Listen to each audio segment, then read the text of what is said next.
Welcome to the fifth video in this series, aimed to assist business owners and managers to better understand and manage the finances of their business. This is the first of our complementary sessions, in which we'll be looking at the statutory accounts that your accountants produce after the close of an annual financial year, including what do they contain, what do they mean, who looks at them, and how can you manage them. Statutory accounts are a formal set of accounts for a set period, usually 12 months, which are filed at Companies House for public record. Company directors are responsible for the accurate and correct production of annual accounts and the filing of true and fair accounts at Companies House. Hence, it's vitally important that you understand them. All UK limited companies are required to file accounts within 9 months of the end of the period they cover. For example, accounts for a period of the 1st of January to the 31st of December 2020 should be filed by the 30th of September 2021. There are exceptions which limit the amount of information a company has to provide, particularly for micro and small companies. Micro entities are very small companies. Currently, your company will be a micro entity if it has any two of the following: a turnover of £632,000 or less, £316,000 or less value on its balance sheet, and 10 employees or less. If your company is a micro entity, you can prepare simpler accounts that meet statutory minimum requirements, send only your balance sheet with less information to Companies House, and benefit from the same exemptions available to small companies. Your company will be defined as small if it has any two of the following: a turnover of £10.2 million or less, £5.1 million or less value on its balance sheet, and 50 employees or less. If your company is small, you can use the exemption so your company's accounts do not need to be audited. Also, choose whether or not to send a copy of the director's report and profit and loss accounts to Companies House, and send abridged or simplified accounts to Companies House. You should be aware that these figures for qualifying criteria do change over time, and it's important that you remain up to date with the status of your business to be sure of your responsibilities. Let's explore the broad definitions of elements of the statutory financial accounts now. The profit and loss account is a record of the sales or revenue generated for a set period, usually 12 months, the costs associated with those sales, and the resultant profit or loss. The balance sheet is a statement or snapshot at the end of the last day of the trading period of the assets and liabilities of the business. This effectively calculates the book value of the business. Book value is very often very different to what the business is actually worth. This will be explained in more detail shortly. The main content of the profit and loss account, or P&L, is the sales or revenues for the period, sometimes referred to as turnover.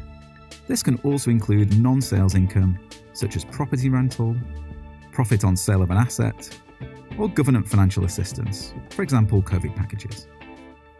The direct costs, also known as variable costs related to those sales, these are the costs that go up or down in proportion to production, i.e. materials or ingredients, or labour specific to the production of the goods sold. The gross profit, this reflects sales or revenue minus the cost of producing said goods. The overheads, also known as indirect costs, paid to keep the business running. These are not directly connected with the production of goods sold and include items such as rent, rates, insurance, bank charges, administration, wages, office cleaning, depreciation of assets, and so on. The pre-tax profit or loss is what's left over after all operating costs have been deducted, but before tax. The net profit or loss is the resultant figure after all costs, including tax. The main elements of the balance sheet are fixed assets. These include property, vehicles, machinery, equipment, etc. And values are shown after depreciation has been charged. Depreciation is generally the estimated reduction in value of the asset, as it's older and has undergone further use. Current assets. These include stock, comprising raw materials or ingredients, finished goods, and work in progress. Debtors, so monies owed to the business, prepayments or advance payment for services, and cash and bank balances. Current liabilities are what the business owes to its creditors, including monies owed to suppliers, VAT, tax, national insurance, and so on. Also accruals, which are goods received but not yet invoiced.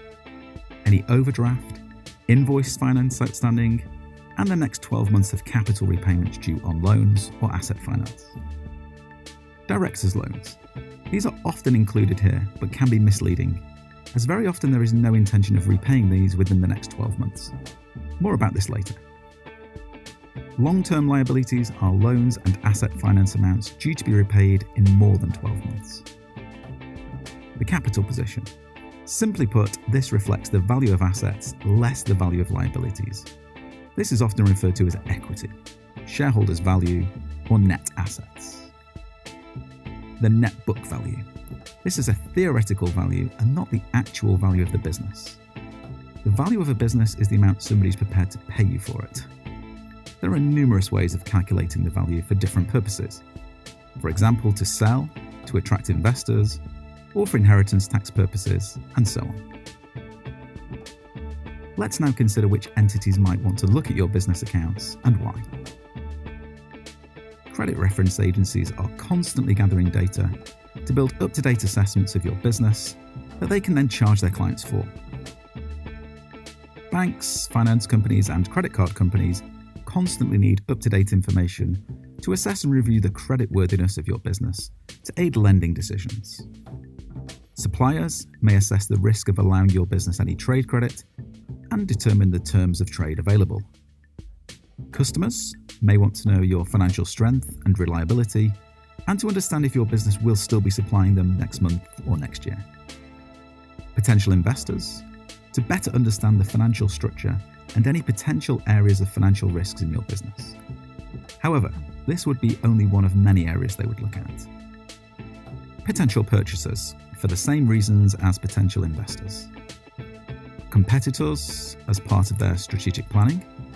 If they spot a weakness, they may choose to exploit it. Or if deemed very strong, they may well choose not to go head-to-head against you. Public persons and the local community, to assess the potential effects on the local community. From the accounts, financial analysts calculate a series of ratios and percentages which give an indication of the strength of the business's balance sheet. For example, looking at how the business could survive a crisis or a challenging trading period financially, whether or not the business has sufficient working capital to grow, whether or not the business can afford to repay potential loans if agreed, is the business able to pay its debts as and when they fall due, how long on average a business takes to pay creditors, how long on average a business must wait to be paid, and how long stock is held for, as stock is deemed to be cash tied up. In particular, analysts look at trends. For example, profit performance or balance sheet value over a 3-year period. Generally, they are looking to see consistent or improving profit levels in the P&L and increased net book value in the balance sheets. Looking at one set of accounts in isolation can be very misleading, particularly the balance sheet, as it is literally just a snapshot of how things stand at that moment. It could completely change the very next day. For this reason, it is worth considering whether your annual financial year-end is in fact the best time of the year for your business. Does it show the business in the best light? For example, if your business is seasonal, it might be best having the year-end at the end of the season and not the start of the season, as stock levels, cash levels, and so on might be very different. It's certainly worth discussing this with your accountant. As directors are responsible for the accuracy, content, and filing of statutory accounts, it's important that they understand them, but also have input as to how they appear. This doesn't just mean checking them over before they are submitted to Companies House, but also considering the impact on them of all the transactions undertaken during the year. Don't be tempted to minimise profits to reduce tax bills. Instead, try to demonstrate a steady flow of retained profits in the business year on year. It's a dilemma to minimise profits to pay less tax, whilst trying to show good profitable trading to the outside world, thus enabling the company to gain better trading terms from suppliers or banks.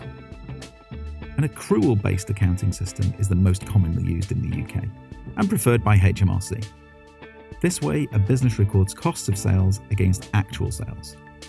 This is different to a cash accounting system, where sales and costs are logged in the system on the dates the cash is actually received or paid away. This system will invariably show a different profit position for the period than an accruals system. Using an accruals accounting system is far better to enable business owners and leaders to assess management information regarding profitability and cash flow.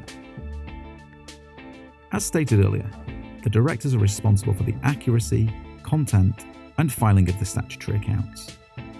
Before submitting them to Companies House, consider who's likely to be reviewing them and what can be done to present the business in the most favourable light. In the balance sheet, consider directors' loans. This can be a complex subject, but generally they are a sensible way of accruing money owed to directors for their effort, time, and capital injected into the business at a time when the business needs its cash flow to grow. The monies can be accrued in this way and then paid back, tax-free, at a time when the business can better afford it. However, directors' loans don't look good on a balance sheet and can be perceived negatively. This is because they are classed as current liabilities, which might imply to the external viewer that the business is under some pressure to meet these liabilities. If the directors are agreed that the monies are long-term liabilities, i.e. they don't plan repaying them in the short term, they should be dealt with differently to improve the look of the balance sheet. Two options are: 1. Draw up an agreed repayment schedule for some time in the future, thus classifying them as long-term liabilities. Or 2. Convert the debt to shareholding. This can lose the tax-free protection, but if the business grows in value, the shares will be worth much more in years to come, when they can perhaps be sold. This option improves the look of the balance sheet, potentially improves the credit score, and gives comfort to potential lenders and investors. We regularly recommend this course of action, but only subject to the advice and guidance of your accountant. These actions will both improve the feel of the balance sheet, but the shareholding option more so than the long-term liability option. Fixed assets. As mentioned earlier, fixed assets are generally shown at original value, less depreciation. Your accountant will probably have decided what depreciation policy to take. There are advantages and disadvantages to depreciating assets too aggressively. The amount you depreciate your asset by can be charged as a cost in your P&L, thus reducing profits. However, this has the adverse effect on your balance sheet as the assets are worth less, hence the net book value will also be less. Ultimately, a sensible and realistic depreciation rate is recommended, which reduces the value of the asset in line with real values. In the food and drink industry, we see many businesses who have depreciated valuable kit over, say, 5 years, yet the asset is still working hard 15 or 20 years later. But the balance sheet understates the value of the asset to the business. Debt versus equity. As a general rule, don't take on levels of debt in excess of the book value of the business. This is a key ratio that lenders look at. It's called the gearing ratio. It's something you can easily calculate yourself by dividing total debt by the book value or equity multiplied by 100. Although it's called a ratio, it's generally expressed as a percentage. If or when debt does exceed book value or equity, it can suggest that the business is under pressure and that much of its profits are going to service the debt reduction. A gearing ratio of higher than 100% is generally deemed risky. If your business clearly needs increased funding to grow it to the next stage and already has significant debt, then consider investment, which does not accrue interest or require capital repayment. Investment into a business also improves the look and value of a balance sheet. Stock. Tight stock management is critical, as clearly stock uses up cash, and without cash, a business cannot operate. Establish an internal method for measuring stock days, which will show how quickly or slowly stock is turned over or used. Set targets for stock days as a KPI, the lower the better, and monitor these regularly. Adopt a disciplined approach to chasing debtors and not allowing late payment within reason. Some would say there are no friends in business. Establish terms of trade clearly, in writing at the outset. Again, measure debtor days and set realistic targets to aim for, the lower the better. The lower the stock and debtor balances held, the better the cash flow in your business. Try not to make a habit of late payment to creditors. Negotiate credit terms, agree them, and stick to them. If you can't pay, communicate with the supplier and request extensions. Don't ignore them, hoping they will go away. Establish an internal management information system to measure creditor days and set a realistic target to aim for. Having a track record of late payment will damage your business credit score, which in turn will limit your credit terms with suppliers. Measurement of these three financial terms, stock days, debtor days, and creditor days, should be a standard part of your management information system. We discussed management information systems and management accounts further in video session 3. As stated earlier, it's worth considering whether your annual financial year end is in fact the best time of year for the business. This is particularly important for seasonal businesses. It's relatively straightforward to change year end, and your accountant can advise on this further. Let's now consider the challenges for new businesses. A new company doesn't have a track record of successful trading and rarely has strength in the balance sheet. Therefore, obtaining trade credit is difficult due to a low credit rating. If you produce management accounts and they show decent performance, then why not share these with suppliers and banks, etc., to gain their confidence? New businesses generally have to gradually build goodwill through paying for supplies on cash terms and slowly gain trust to obtain some credit from suppliers. They also normally rely on owners' funds, often known as bootstrapping, or from the 3 Fs, friends, family, and founder, to get started before sales revenues begin to flow and profit is generated. Owners are often forced to take minimal income from the business in the early years, leaving the cash in the business, classed as directors' loans. Financial planning is critical for new businesses. Many new businesses underestimate their financial needs and run out of cash very quickly, falling into the trap of being profitable on paper, but having no cash to continue trading. Very often, the statutory accounts prepared by your accountants and submitted to Companies House are the primary source of data that credit reference agencies base their credit scoring system on. Therefore, they will have a major impact on credit made available to you by suppliers and financial institutions. Bad news, for example, late submission of annual returns to Companies House, excessive creditors on your balance sheet, or deteriorating trends of profit or value will all reduce your credit score and alert existing and future suppliers and banks, etc., to the concerns. If a director of your business is associated with another business that also files later than it should, this can have a negative impact on the credit score of your business. Ensure that you have meaningful discussions with your accountants before the accounts are finalised for submission to ensure that everything reasonable has been done to present the accounts in the most favourable light possible. Good housekeeping is important. For example, pay creditors on time and don't stretch terms. It's much better to request longer terms than to abuse existing ones. Your credit rating will be very important if you are looking to scale up, as your business will probably require increased trade credit, increased working capital, increased longer-term finance, and so on. In summary, the statutory accounts are the responsibility of the company's directors.